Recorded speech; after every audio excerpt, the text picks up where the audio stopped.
Thanks to Art Dubai for the invitation. I'd also like to thank Farry Bradley for her support writing this text, and also the fact that she acquiesced and allowed me to do it on my own, sort of gave me a sort of push to formulate these ideas. I had originally wanted to use the structure of what I'm going to talk about, so waves and phase and the materials of sound, as a device to actually form the text.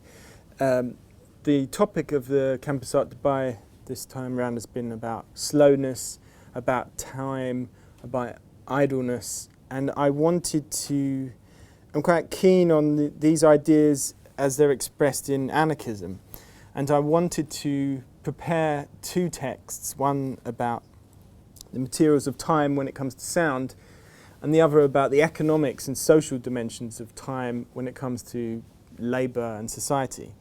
I didn't quite get that far with the text on anarchism, so it's much more straightforward talk today. I'm going to talk and play some excerpts, quite traditional, for about 30 odd minutes, and then I thought we could probably have an intermission and use the bathroom and get a drink or whatever, because at the end of the talk I'd like to play a long excerpt from the artist that I'm going to probably talk most about today, Monte Young, a long piece of drone music, and I want to play a good 20-minute chunk, so the intermission will act as a polite way of escaping and also a way of getting ready or comfortable for it. I'm going to start off with a mild bit of acoustics, and nothing difficult at all. I just want to make sure the terms that I'm going to be using in the talk today are sort of down a bit, sort of fixed. So this wave, people might recognise actually, is the sort of the actual typical basic building block of sound. It's the sine wave. It's the most basic and colourless sound wave there is. A single wave falling and rising a number of times per second produces a sensation of pitch, also linked with the frequency. The sine wave can be thought of as the basic building block of sound, and any sound can be mathematically broken down into a large number of these sine waves playing together. Also, you can also go the other way. So you can take a large number of sine waves, and when I say large, I mean millions, and theoretically you can add them together to create any sound. That's what we call additive synthesis. If time were no object to humans, you could actually produce and listen to every piece of music that has ever been and every piece of music that will be, simply by rearranging a massive number of sine waves.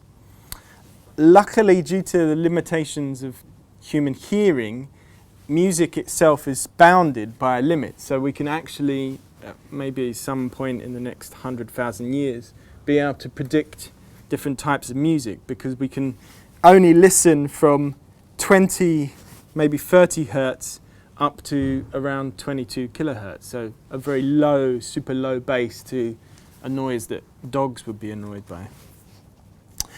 A sine wave is said to be so pure because it contains none of these things called harmonics.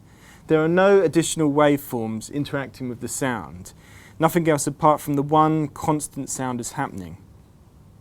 Harmonics are what create the tangible difference in colour, the timbre, between the same note that's played on a guitar and the same note that's played on a piano. Harmonics are essentially waves that happen at the same time as the main wave, which we call the fundamental, but usually at a different rate, and usually in some kind of easy multiple, so twice the frequency or 3 times the frequency.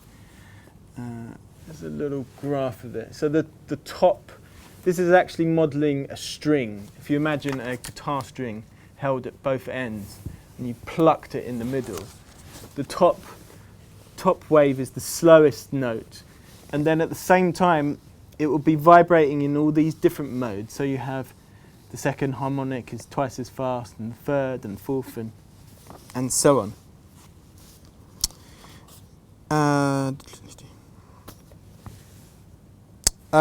I was going to just continue straight into sort of the acoustics, but I wanted to have a little tangent about sine waves in sound art, actually, because many people tend to use them as a way of representing a pure sound, a sort of ahistorical wave attached to any further meaning except its raw physical truth. There's a critic who focuses quite a lot on sound art called Seth Kim Cohen, and he argues that the sine wave is only technically pure, and that pure tones can't escape the process of signification. In use, they acquire meanings, differences, contexts, and conventions load the wave, corrupt its purity. Even the sign is a sign. A whole aesthetic centered around pure sine tones spread from Japan to the experimental music scenes of Europe in the late 1990s, bringing with it a whole raft of dubious connections to Zen, Tao, and other Orientalist viewpoints. I think an interesting project would be to construct a social history of the sine wave to taint some of its sheen. Particularly apt, given this talk here, the word sine has an interesting etymology.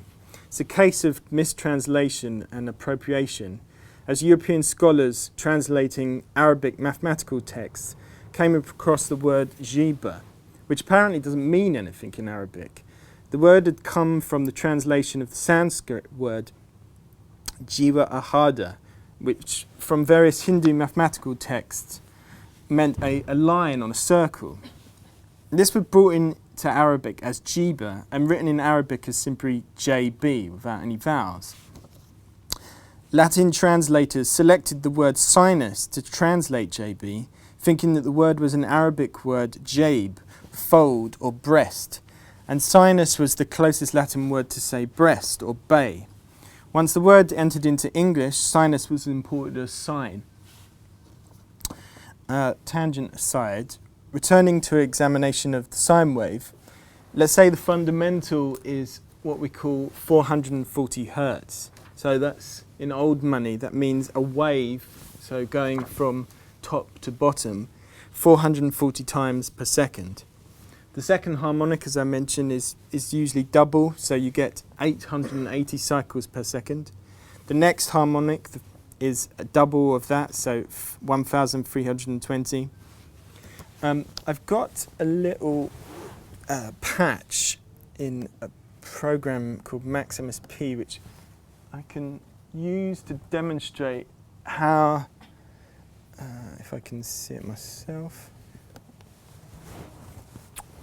how adding together harmonics produces a colour in the wave. So if I just pick a random frequency, these are a list of all the harmonics. You can go up thousands, and there many sounds do. So if I put that, you can see a basic sine wave moving quite fast. And if I add another harmonic, this number here is a ratio assigned to it, and you can hear with the addition of each harmonic, this single waveform starts to get colour, basically, starts to get a character. The higher ones, you don't tend to have them at such a strong amplitude. So at the moment you can hear that as just one wave. So you don't tend to hear them separated. They sort of coalesce in this single character of the sine wave. If I slow it down, you can almost see all the wave shapes added together. Okay, that's enough of that.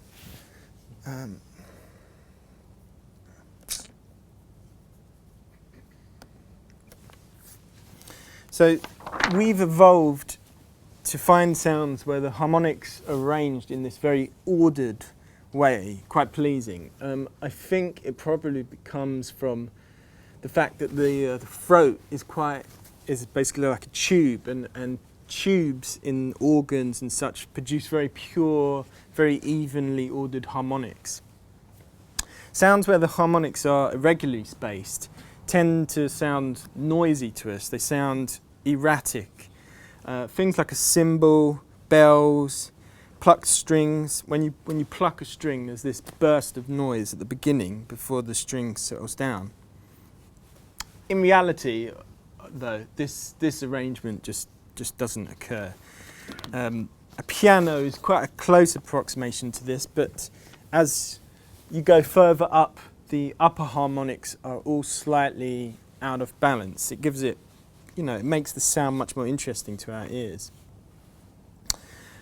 This notion that a sound is made up of many waves, or perhaps could be thought up as can be broken down into purer waves, has implications when sounds are played together. For example, instruments will be tuned so that it produces notes in a certain way with particular spacing between them. There are many different tuning systems. The most widespread, and when I say most widespread, I mean all absolutely totalizing, actually. Widespread's a bit of a euphemism, is equal temperament, which we've had probably since the 17th century. Basically, just equal temperament splits an octave, which is that short run of notes on the keyboard, into 12 equal parts, and then adjusts the spacings between the notes. An artist that I'm going to talk about a huge amount today, because he was mainly responsible for my thinking in this area, is called a guy called Monte Young, and his kind of masterwork, I suppose, is taken into a different tuning called just intonation. And just intonation is a tuning system based on very ordered mathematical principles. In I think it's the early 70s or even the late 60s, he tuned an entire piano to a tuning system of his own creation. It made the piano almost into a sculptural element. To retune it, they had to totally change all the strings to stuff that could take these increased tensions.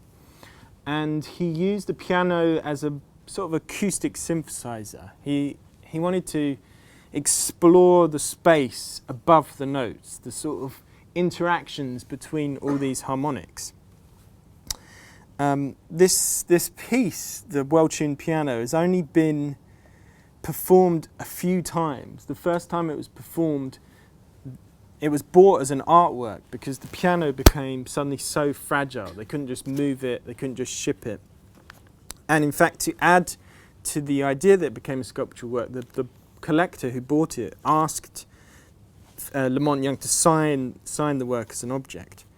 So I'm going to play a little extract from the well-tuned piano, and just to give you a taste of how other tuning systems sound like and how our ears culturally have become so accustomed to one set of arbitrary values over another.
in the late 1950s, the American composer John Cage, to be honest, it's hard to write any piece of writing about experimental music and avoid that name. It'd be a good, if anyone's after a good challenge, they should write a history of experimental music and try and miss him out. Cage began teaching a class in experimental composition at the New School for Social Research, which is in New York. These classes in the future would be like a piece of the Berlin Wall. There was much more of it in existence. Any composer of note these days claims to have attended them, and in fact photos show them as quite poorly attended. The classes had a huge arc. They covered aesthetics, philosophy, Eastern religions. Cage was famously influenced by Zen teachings, and as such they attracted artists as well as musicians. Many of the students of this class would go on to be affiliated with Fluxus, the sort of art movement that developed in the 60s. It was dedicated to blurring the lines between performance, art, and everyday life.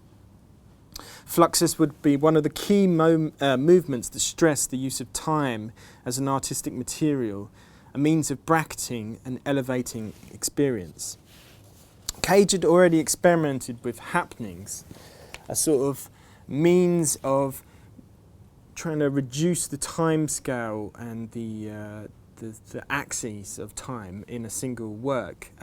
Most famously at Black Mountain College, which was an extremely liberal arts university in the States. This is sadly not a picture of it. This is another Cage happening. I think the balloons came from a local Air Force base. They're sort of deflated weather balloons.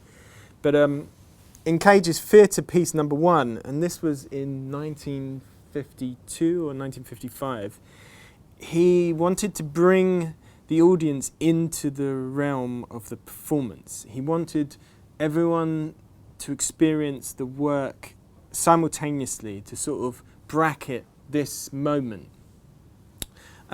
It was a sort of, if there was a picture, you can kind of imagine a sort of classic 50s, 60s experimentation. So Cage was reading from a ladder. Another artist, Charles Olson, was reading from another ladder. The painter, Robert Rauschenberg, showed some of his paintings and played wax cylinders of Edith Piaf. The pianist, David Tudor, performed on a prepared piano, and Merce Cunningham danced. Everything was happening simultaneously and amongst the audience. Among the students of Cage's class was the chemist and Fluxus artist George Brecht. During the classes, Brecht developed a series of pieces entitled event scores. Event scores were a set of deceptively simple instructions or descriptions of phenomena, such as his piece String Quartet, which simply read, "shaking hands." The musicians would do so and the piece is completed. Brecht considered the event scores as a way of marking a unique shared event, both in time and space, a structure of experience. To his mind, it was a way of using the chief parameters of performance. When does it begin and when does it end? To refocus our attention on the complexity of the everyday. The idea that anyone could create the artwork simply by following a score was quite radical and suggested, as Fluxus researcher Ken Friedman terms, a kind of musicality. This idea that the artworks could be reproducible, quite straightforward. The event scores were closely tied with Cage. You can read his influence of chance and intertermency, and these unknown forces would be acting on each realization of a work. Every time the performance would be different. Each framing of a said phenomena would be different at that moment in time. Brecht's quite famous piece is drip music, which is pretty simple to do, pretty straightforward. And here is George Mancunis, the Fluxus organizer, performing it at a Fluxus festival. Cage is quite famous of his assertion that all sounds are musical. And as such, this laid down a very wide net. It was very difficult to see the kind of edge of Cage's aesthetic. The filmmaker James Tenery remarked that every young artist tries to define him or herself as going past Cage. But this was very difficult because the Cagean revolution was very thorough. How could artists proceed, since the possible territories that had already been mapped? Cage liked to say that his work proposed a tourist attitude, that you act as though you've never been there before, so that you're not supposed to know anything about it. But what if Cage was the tour guide at every stop along the point? One approach that the Fluxus artists in particular took was a fundamentalist reading of these Cagean ideas. If all sounds are musical, then a single sound must also be music. And to listen inside that single sound is to hear the internal structure of that music, an almost fractal approach. So.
That was oh God, wow.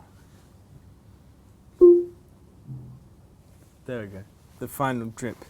That was actually by a Canadian musician, Hugh LeCaine, and it's called Dripsody. And the subtitle of the piece is An Etude, a Study for Variable Speed Recorder. It was composed from a single drop of water into a bucket. And LeCaine auditioned the drip by recording 30 minutes of dripping and then choosing the precise drip that he wanted to expand. He's not at all associated with Fluxus, but I couldn't help the connection between this image and that piece of music. There is really a kind of technological tangent that you could make here and talk about the impact of the tape recorder on the exposure of the materiality of sound. The tape recorder had previously fooled the Allies into thinking that the Nazis were able to defeat the limitations of time and space when they started receiving supposedly live broadcasts of Hitler speaking at the opposite ends of Germany. For musicians, the tape recorder offered something akin to a high-quality microscope. By recording a sound at high speed, remember the quicker the tape runs, the slower and the more higher quality you get of the recording, you could begin to pull a sound apart, exposing the harmonics and the internal structure to scrutiny. Musique concrète could be said to be the music of the tape recorder. It takes as the raw material of composition the natural sounds around us, of the everyday, the mundane, and uses the speed controls of the tape recorder to expose the crystalline structure within all sounds. One of the first pieces of musique concrète is called The Expression of Czar, and it predates the much more well-known work of Pierre Schaeffer in Paris. This work was composed in 1944 by, you have to apologise for the pronunciation, Halim El-Dab, and he was working in Cairo in Egypt. He was intrigued by the possibilities of manipulating recorded sound for musical purposes, and he believed it could open up the raw audio content of the Tsar ceremony to further investigation. He He wanted to look into the inner sound contained within. Halim El-Dab was an Egyptian radio technician, and pretty much after this piece got widespread recognition, it was played for American consul in Egypt, they offered him a scholarship to go to Columbia. So they essentially, that was the end of the kind of furtive beginnings of electronic music in Egypt at that point. He went to the United States and lived there ever since. This piece was actually composed on what's called a wire recorder, which is very incredibly cumbersome machine. It predates the tape recorder. But he was using it to collect sounds, to edit, to manipulate these sounds. And I'll just play this piece. It's only 2 minutes long.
As I mentioned earlier, artists associated with Fluxus began to literally listen inside sound, isolating them either through repetition, almost as a complement to the structuralist flicker films of the time, or by stretching sounds out and slowing them down. Today we have the benefit offered by computers to analyse sound on a spectral level, that is on the frequency domain as opposed to the time domain. And we can actually perform the decomposition of sound into millions of sine waves that I mentioned earlier. A couple of years ago, an internet meme popped up around a computer program called Pause Stretch, whereby people were running popular pieces of music through it. Pause Stretch is able to decompose a sound and change the length, either longer or shorter, while retaining the internal structure of that sound, something the tape cannot do. You can change the speed and you can change the pitch independently. I was going to save this till the end as a little light relief, but I want to play a very worthy piece of Monte Young. So we're going to have a bit of Justin Bieber now, actually. This is quite a beautiful illustration of the internal structure of a piece of sound being probably much more beautiful than its overall structure that it's composed of. This is, I'm not sure what song this is, but this is stretched by 800%.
It's amazing, isn't it? It's obviously because it's a full piece of music, it's much more orchestral than a single snippet of perhaps Justin's voice. But it's the ability to separate pitch from time allows you to stretch something and still retain this sort of crystalline structure. Monte Young, whose piano composition we heard at the beginning, was also studied on Cage's experimental composition class, although he was taught by Richard Maxfield. And like George Brecht, Young developed his own Fluxus-style event scores. Young, like Cage, has quite the mythologies. He was born in an Idaho log cabin, and his father was a sheep herder, and his aunt a rodeo performer. He's perhaps the quintessential American composer. They were his earliest music teachers on the saxophone and the guitar, respectively. Young recalls the genesis of the formation of what has now become known as drone music, derived really much from his aural experiences as a child. There were certain sounds that were especially influential to me, such as the sound of the wind blowing around the corners and through the attic of the log cabin that I was born in. In the winter, the wind could come up at 40 miles an hour over the lake, and in a blizzard you couldn't see your hand in front of your face. The wind going through the log cabin was really something. The other sound that had a really big influence on me was the sound of the step-down transformers on the telephone poles in a nearby electrical yard. This continuous steady hum is the ancestral origin of my work with 60 cycles, which is the frequency that the electrical companies provide power to in the United States, 60 cycles per second. Eventually I began to tune all of my music that I do in the United States with electronics to this 60 cycle per second drone. If you create music that is in tune with this hum, then there can never be interference with the music that you're creating. It's the idea that it's the strongest drone in our vicinity. Another incredibly strong influence on Young, and also on many minimalist composers of that period, was a broadcast of an album of Indian ragas, specifically Ali Akbar Khan's Morning and Evening Ragas. In an interview, Young said that he listened to this record so much that his grandmother wrote opium music on it. The long fundamental drones of Indian classical music must have seemed like looking into a harmonic mirror of those early telephone transformers in Young's childhood. Young's first major piece, and probably the most influential for other musicians associated with minimalism, such as Terry Riley, Pauline Oliveros, etc., was his Trio for Strings. Trio for Strings was, besides Eric Satie's Vexations, one of the earliest works where the success of the work, and thus the materiality arising from it, depended so much on the precision of one player, as opposed to the responsibility shared throughout a whole orchestra.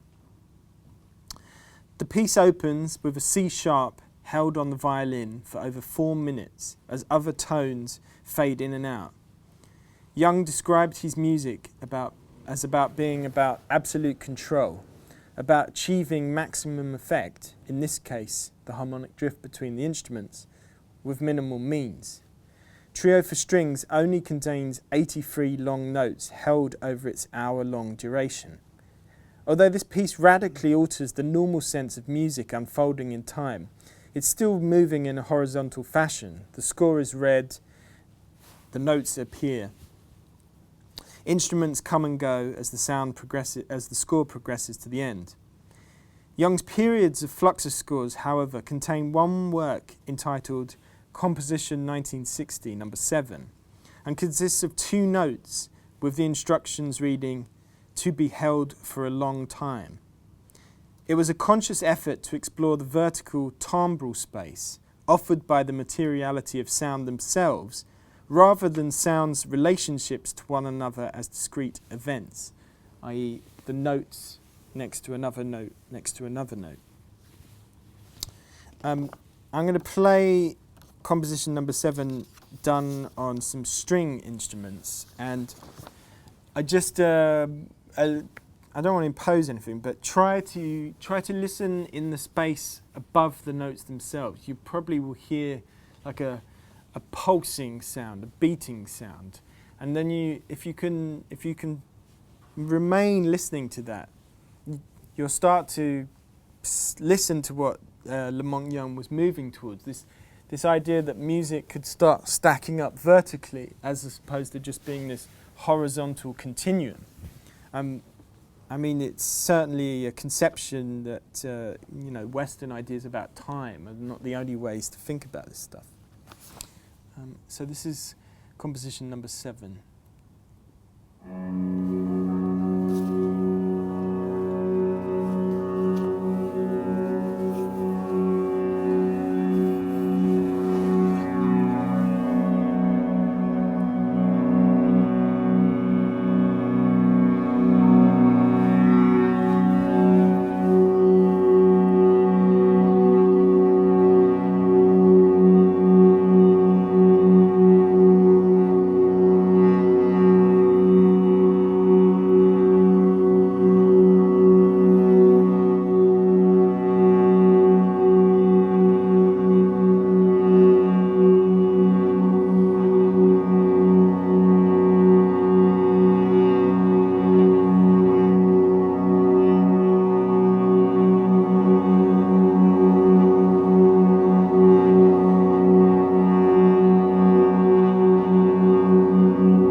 I want to conclude the evening in a minute, and we'll probably have a kind of intermission because I'd like to play a long extract, like 20 minutes or so. So I'll just conclude the written part, and then we'll probably have a break for a few moments, and then I'll play a Monte Young piece loud and long.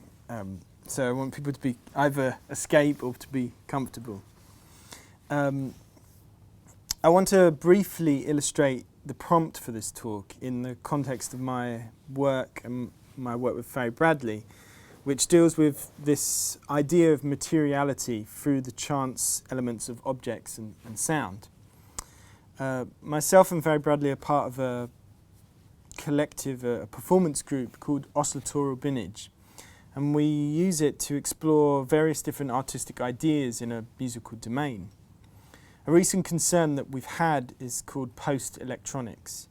Post-electronics comes from one member of the group, Dan Wilson, and his thoughts on a music created through a means of miraculous agitation, a materialistic version of the idea that every sound, and thus every piece of music, can be created through the composition of a large number of sine waves. His idea is to articulate this with a large number of chance objects, larger, more active pile of debris and metal and junk that you have. Somehow through chance vibrations, different musics can arise. I'm going to play a short recording of us exploring an object, in this case a metallic wok, and in it it's subject to the methods that I spoke about earlier, in particular a droning repetition. In this recording, we're adding objects into the vibrating wok, leaves in this instance, and it's a way of working backwards, really, from the Fluxus and Monte Young's methodology. Instead of temporarily freezing rich harmonic instruments and playing to explore that already rich timbral space, we're going from the relative harmonic purity of an empty wok and slowly adding to its sculptural complexity, and thus engineering the materiality of the sound it ultimately produces.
I should add that this was a mix of a live, essentially a live performance in a recording studio that myself, Barry Bradley, Dan Wilson and Toby Clarkson done. So that what you could hear was essentially four or five similar setups. We each had this pure object, this vibrating wok, and we would create essentially sculptures using, for this recording, raw leaves, dry wood, raw material that had fallen from trees or bushes. You can also see there's this spring contraption, and that's held up by a silver goblet. The idea behind this kind of method is that the sculptural object should be kind of placed in the musical system by chance, and that way you're opening yourself to this perhaps wider material space, this wider temporal space you can access. I'm just going to show you a piece actually that we have on display at Tashkeel, which illustrates again using the materials as a sort of mechanism for chance.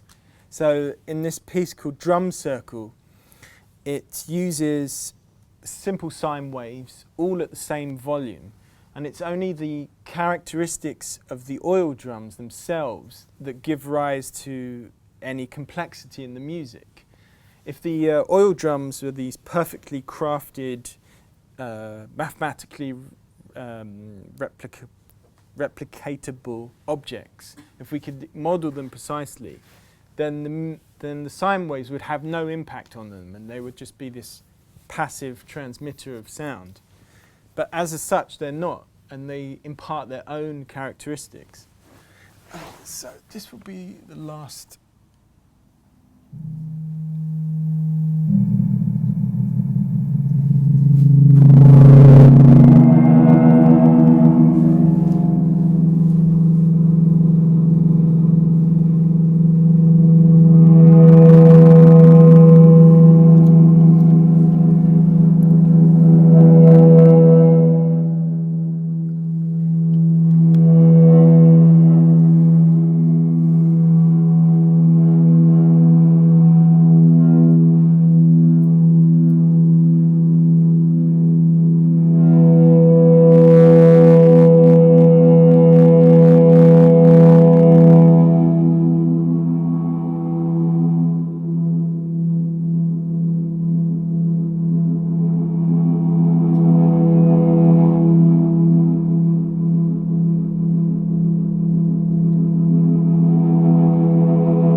The written part done.